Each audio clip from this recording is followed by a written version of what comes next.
talking to a very special guest about the sustainable path to profits. In this session, Professor Vikram Gandhi from the Harvard Business School will share his insights and expertise on the emerging field of sustainable investing, which aims to generate positive social and environmental impact alongside financial returns. We'll explore different approaches and strategies that investors can use to align their portfolios with their values and goals, as well as the challenges and opportunities that they face in this rapidly evolving market. Can we please have on stage Professor Vikram Gandhi, Senior Lecturer, General Management Unit and Entrepreneurial Management Unit, Harvard Business School. This session will be moderated by Siddharth Zarabi. As always, one of the defining things when you talk about Harvard is the fact that you have people of Indian origin in all manner of wonderful positions who have contributed to business education all across the world. And some of the finest businessmen, you would agree, Professor Gandhi, have been trained by people like you. So a round of applause for people like who represent brand India, brand Bharat. Thank you very much for... Thank you so much, Siddharth. I was looking at how to introduce you to the Indian audience, and you're a senior lecturer in the General Management Unit and Entrepreneurial Management Unit. So entrepreneurship, he teaches that in some ways. You developed a new course, Sustainable Investing, which is an important point. And because the session is Sustainable Path to Profits, and through the course of the afternoon, when we started, we are talking about wealth creation. And the big question that our audience here and those who are tuning in across the BT Meltverse would want me to begin with is sustainability crucial to profitability, especially in the Indian context? Because globally, I think there is a sustained move towards that, but there is a bit of a doubt as far as India is concerned. Sure. Thank you, Siddharth, and thanks again for having me. While I appreciate your introduction, I also want to say I'm from Mumbai. I grew up here, so this is my hometown, and I'm very happy to be here. So I would say that maybe give you a little context of what's going on globally, and then maybe talk a little bit about what that may mean for Indian managers, Indian investors. So sustainable investing, and it can be defined very broadly. The first key tenet is that when we talk historically, and sometimes even in India, when we talk about sustainability, the immediate mindset is, oh, CSR, this is trying to do good for the world, this may come at a cost of profits. And I think it's important that at least all my comments are going to be on the basis that sustainability is not about sacrificing profits. Sustainability is not about doing the impact, maybe that they'll be good for the world, but it's not about that. It's about good business. And since we are at Business Today, and I keep on seeing at the back over here this little bori with rupees and all that in there, this is about increasing the size of that packet in the medium to long term. So that is the basic tenet that I think has been kind of now established internationally. Nearly about 35 to 40% of all investors, and this is nearly $35–40 trillion, if you look at the equity market, about 100 trillion plus, about 35% of it has some sort of a sustainable angle. And just to take a supplement to the previous panel, which was focusing on risk, a lot of that is around risk. But I want to talk about the fact that investors see this as an enormous opportunity. If you just take one aspect of sustainability, which is climate, I mean, there's, as you know, ESG is environment, societal, and governance. But if you take one sliver of that, which is the environment and climate, the energy transition investment opportunity for investors is one of the biggest wealth creation opportunities, the title of this conference, that the world sees. And it manifests itself in various ways. And I think investors are starting to see that, appreciate that. It's a huge source of alpha. And I think it's going to start trickling it down to India as well. I think Dinesh at the previous panel, towards the end, I just heard that our company is being rewarded for that. We've done a lot of studies at the Harvard Business School over a period of time, and this is for publicly traded companies, where while there may be some near-term profit hit, because it's like an investment, you're making an investment in the future, that the multiples of companies that have a sustainable glide path, if you will, trade at a much higher multiples. And I'll give an example of utilities. So, utilities, the power generating companies are some of the highest polluters because historically they've been based on thermal power, coal power, gas power. And if you look at the utilities which have proactively moved from sourcing their energy to create electricity from coal-based or gas-based to renewable-based, even though the near-term profits over 5 years may be less, their stock prices have significantly outperformed the ones that have not. And I think you're starting to see that in India as well. I would say that in the interactions that we've had with companies over here, especially the larger ones, I think kind of get it. The smaller companies will say, well, we've got so many other problems in India. What is this ESG stuff and why do we need to bother? I mean, I totally get that. But I think about it in the context that this is, when we talk about sustainability, it means that your company could actually go out of existence if you don't do something about it. And particularly in the context of climate. I'll stop there for a second if you have follow-on questions. Yes. But climate particularly is an issue which maybe we want to focus on in this session. Climate is a slow burn. While we have here also in India, and I'll give a macro setting, in India people talk about, well, the West created this problem. All the carbonization emissions have been created because of the industrialization of the West. We've just come from this COP28 in Dubai, which is a big debate.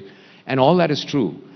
But the fact is, and some of that should be paid for by the North to the global South, clearly. But I think what we have to recognize, and you as citizens, senior leaders of business, is that the actual biggest negative impact is going to be on places like India. I mean, Mumbai is viewed as one of the top 10 cities to be submerged in the next 25 years because of a combination of cyclone intensity, water level high, and the concentration of the monsoon compared to other cities in the world. So while we can talk about it, every citizen here and business have to do something about it. And on a planetary scale, 25 years is not even an instant. You give me several points, but I just want to quickly take COP, the conference. Yeah. Do you think it delivered on the expectations in terms of moving the world towards more climate sustainability? Yeah. So the thing is that COP28 kind of final declaration still is being debated. I mean, as we speak, it was supposed to have been done on Sunday, and then some countries said, well, we want to take out the word of, reduction or the fossil fuels. So that debate is still going on. But I think there was some good progress made on this whole issue of how do we raise the finance and climate, financing this climate transition. I think that was very good. I think these conferences help moving people in the right direction. I think there's been a lot of criticism about the conference having, being in the UAE, being the CEO, being head of an oil company, the person who's the chair of the conference, that what are all these oil companies doing, the lobbyings are there. But the fact is, it's like you can put your head in the sand that I don't want to deal with oil companies and I don't want to do this and I don't want that. They're here to stay. And it would make sense for them to make the transition because... Absolutely. One of the other points, and this is something that the Indian policy establishment has pretty much a bipartisan consensus on, is that you can't simply force India and Indian companies to frog march them towards a sustainable future when the West and developed countries are not even willing to put up a fraction of the money that will be required to do so. And in the more recent context, after the Ukraine energy crisis, people are saying, look what the West is facing. So do you want Indians, 1.4 billion people, to also be put to similar risk, Professor Gandhi? Yeah. So I think there are going to be some market again in terms of investing. I'm very hopeful of one market mechanism which is being discussed at the COP28. So yes, there has to be some transfer of, wealth or payments from the north to the south, as I said before. But also India has to come up with its own innovations. So for example, as an investor, I think one of the most interesting or potentially interesting markets to think about, which is still nascent here, but it will develop, so I'd keep an eye out on it, is the whole market of carbon credits and carbon trading. So what that does is that if you look at all the countries, including India, which is around net zero 2070, which is so far away, no one kind of even thinks about it probably, but it's important to kind of have that benchmark, is that all these companies and countries that have announced net zero, There are two ways of achieving them. One is that you're actually working towards reducing your emissions in your own business, in your supply chain, in your customer base. The second is that to the extent you can't do it, you go out and buy carbon credits from companies and projects that generate those carbon. So there's a huge opportunity. So if you look at the West, most companies now, off the top, Fortune 500, S&P 500, 90% have announced some sort of net zero target. That they will not be able to achieve it without buying carbon credits. And that's a huge opportunity for India, and I would recommend that a lot of you all look into this, of coming up with carbon sink projects. So projects which actually reduce carbon, and people pay for it. And I think that's a big mechanism of transferring kind of capital from the north to the south. And I think that market is still very, very early stages, but it's something to focus on. Well, I certainly hope that takes off, because one of the sides of the argument is that the West transferred its polluting industries to countries like China and India. It also transferred labor-intensive businesses to countries like India, and we certainly benefited from it. And the reluctance of Western nations to now put up So I think that needs to happen, but I do want to emphasize that, for example, another course, apart from the sustainable investing course, is that what I realized at Harvard Business School and at the campus generally is that a lot of the climate and ESG kind of work is very much oriented towards what's going on in America, North America, OECD countries. In a place like India, things are much different. I totally like to your earlier point. Yeah. If you are, I sometimes we forget about it, us Indians, like 70% of India has still not been built. Now think about it, 70% of India has still not been built. And what do you need to build it? You need more power, you need steel, you need cement, you need a whole variety of things which currently are some of the most polluting industries in the world. So how do you balance that development growth agenda with a climate agenda? Because at the same time you can say, well, I need to grow, so forget about climate. At the same time, you need to think about, like I said before in Mumbai, if you map heat zones, some of the biggest heat zones where people will not be able to live are in India. No, I completely take your point. Yeah. And it's not to argue against the importance of it. And in the more recent context, I know everybody in the audience is aware of those visuals were horrifying. An entire Heidel project was washed away by a flood, and that's absolutely horrifying. And apart from the loss of human life, you're seeing what is happening, for example, in certain tunneling projects. We have a kind of geography and geology which is also adverse. So it's very important for India, but you made this point.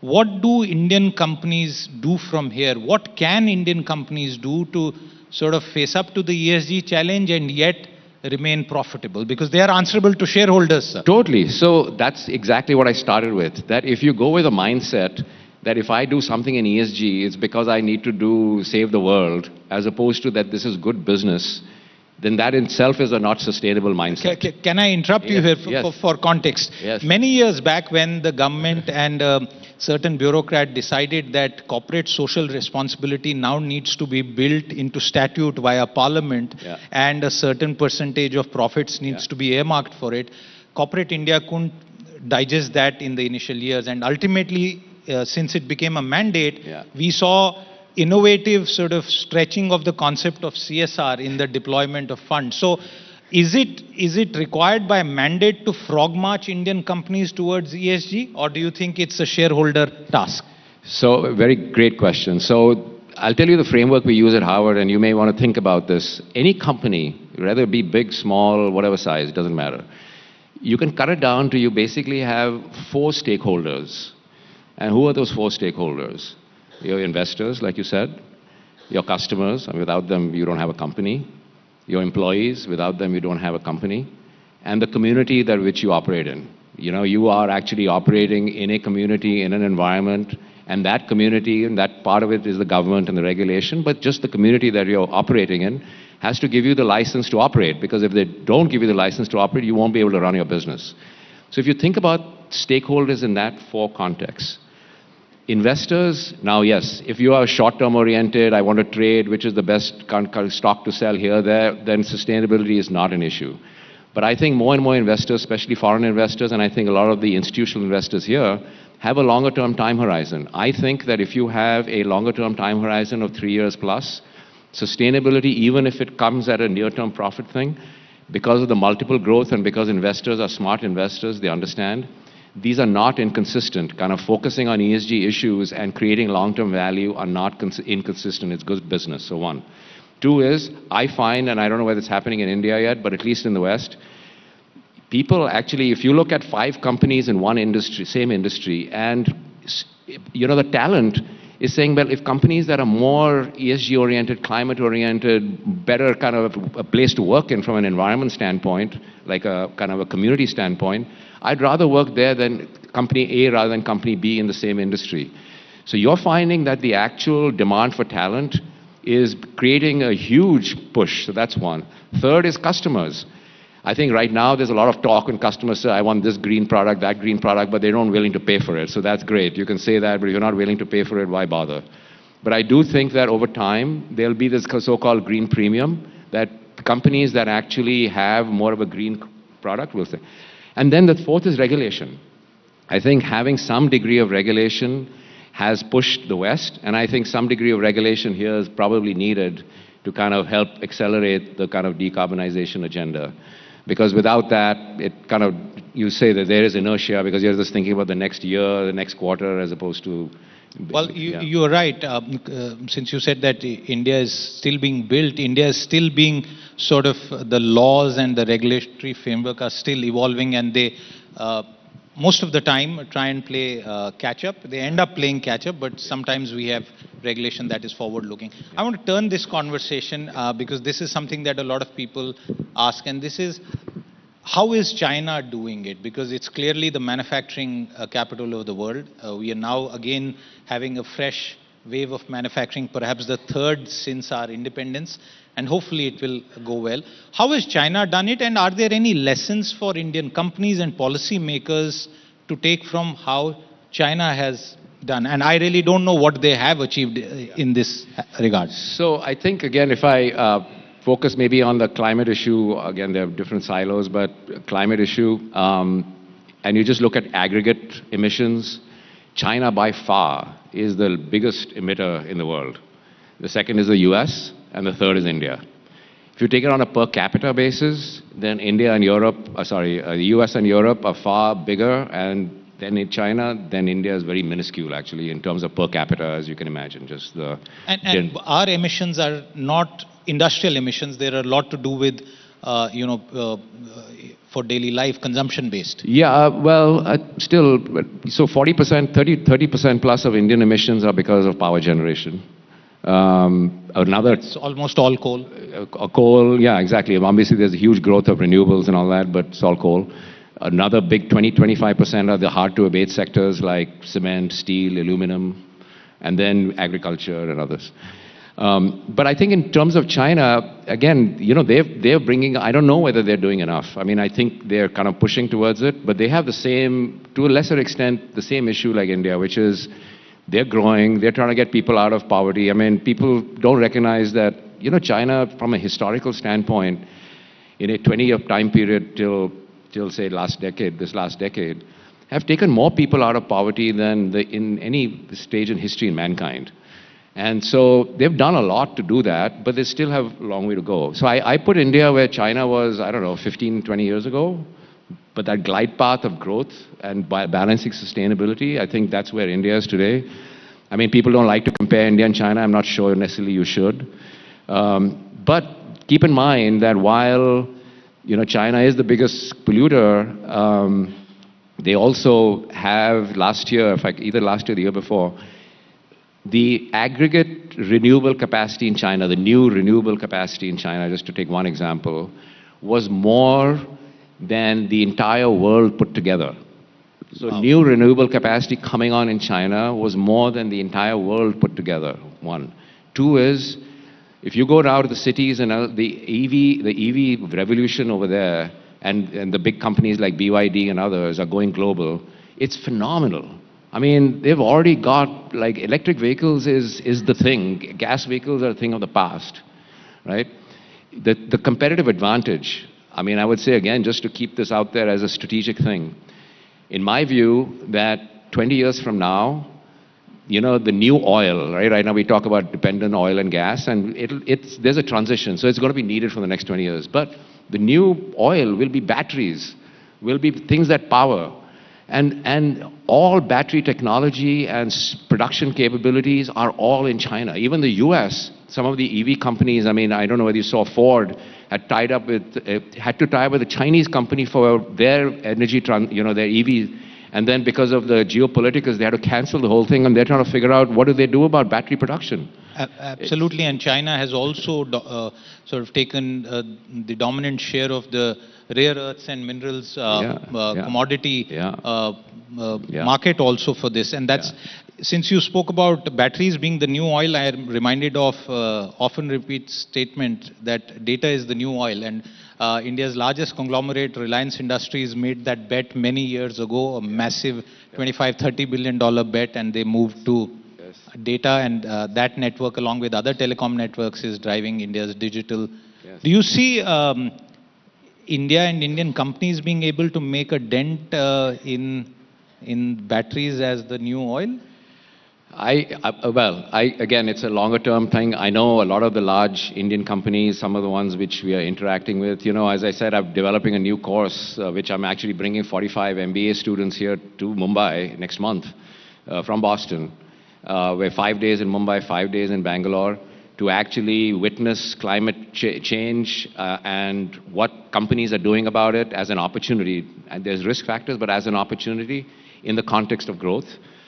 And there we are visiting a lot of the EV companies and battery manufacturers potentially. So I think a lot of the large companies here are trying to focus on battery technology, battery thing, but it's going to be a long slog. I mean, it's not going to happen overnight. Absolutely, and there are many companies who are giving this a shot. Professor Gandhi, you know, when you talk about going organic for farming and for food in India, one of the feedbacks that you get is, "Arey, wo to mehenga hai." Does this apply to ESG also, कि ये सब करना बड़ा महंगा है यार, इसमें margin नहीं है और ग्राहक नहीं है, पैसा नहीं देगा, कस्टमर नहीं है? I think there is some of that near term. But I do think, you know, so give me one more study, right? So we have done a study over looking at publicly traded, again, and this is in America, but publicly traded companies in the US and Europe. I just trying to give you data examples because I think a lot of that will translate, has starting to translate here. Is that you look at the correlation between stock price performance and focus on material ESG issues. One of the problems with ESG is that, you know, if you go on a Bloomberg terminal or anything, since you were there before, there are like 750 ESG metrics. Well, you know, what company is going to sit there and focus on 750 ESG metrics? But if you think about the fact, you think about your own companies, there'll be 4 or 5, depending on the industry you're in, or even the sub-industry of a broader industry, there'll be 4 or 5 key things which actually drive the performance of your company, right? So if you're in the consulting business or legal business like we had before, talent management, pay differential, gender diversification, those things are ESG factors, but if you do them well, it's actually going to create value in the near to short term. If you start focusing as a consulting or law firm on what your emissions are and all, it's completely pointless, right? And so the same thing, if you're a large manufacturing company, the production process, the emissions around the production process, the supply chain, the water management, the circular thing, those 4 or 5 things are much more important than some of the other ESG factors. So actually, I would you should do this. There's a thing called the Sustainable Accounting Standards Board. It's a non-profit which was set up 15 years ago. It's all online. You can go, they've done by industry and sub-industry 4 or 5 things that matter in an ESG thing to the performance of that company or that industry. And so what we did in the study was track the performance of companies in those 4 or 5 ESG things which were material to that company. And the stock price performance over time has been phenomenal in terms of beating the market and beating companies that have not done it in the same industry. There are a lot of asset managers globally now who are focusing on this topic. I mean, there's a couple of them we read case studies at Harvard on where there's alpha generation that's happening in terms of because of this issue. So ESG is not like this broad thing like you go on Bloomberg, Hare Bapre, ESG, like I got to do all this and what is all this nonsense. think about your business and think about, go to SASB, Sustainable Accounting Standards Board. Look at your industry. They have a whole kind of a very interactive dashboard. And look at the 4 or 5 things that matter to your industry and focus on them. Just like if you were focusing on revenue growth, margin, profit, it's the same thing. Those translate into margin and revenue growth. And that's where there's actually what I call a co-linear. These are not like you were saying, organic food, so it's like in conflict. These are actually co-linear. You do those things well, you will make more money and you will get more sustainable. I think that's very important. Thanks for that tip. As we wind down this session, since you're from Harvard, I want to ask you, how much hard work did you have to put in to reach Harvard, Professor Gandhi? So I'm a little kind of a different animal as far as, because I'm teaching at the business school. So there it's, I actually am from industry. I mean, I was a executive at Morgan Stanley. I spent time 25 years on Wall Street. I set up Morgan Stanley's off, I was part of the Morgan Stanley team over here in the mid-90s. So, but I've been working there. So basically about 25% of the faculty at Harvard Business School are like my kind of person, which are what we call practitioners. That's why it's senior lecturer. Well, I don't know what that means, but that's what it is. Is it true that Indians, people of Indian origin are amongst the larger ethnic group when it comes to Harvard faculty? Yeah, definitely. I mean, you look at this. We've had 2 deans in a row who are Indians. The current dean is Indian. The previous one was also Indian. You have this practitioner, so that's 25% of the. We have about 300 professors. So 25% are like me, and then 75% are academics, PhDs, and things like that. But yeah, I'm a graduate from the business school there myself. I graduated 35 years ago. When I went there was like 4 Indians in a class of 900. Now there are nearly 50, 60, which is like the actual. It's great. I'm very proud to say this. I think the number 1 international community at Harvard Business School outside Americans is Indians.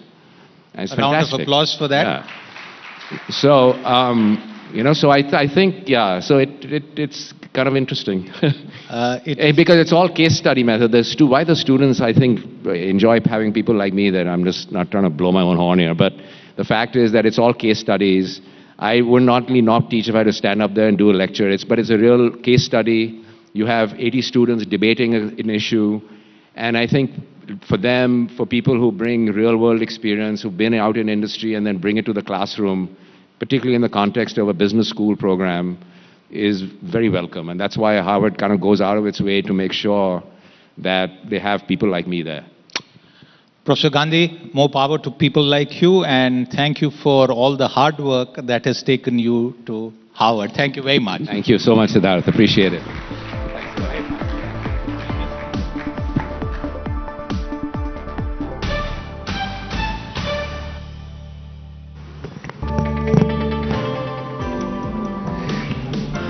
Thank you, Professor Gandhi. We've taken down notes from that one. Thank you, Siddharth, for that amazing session.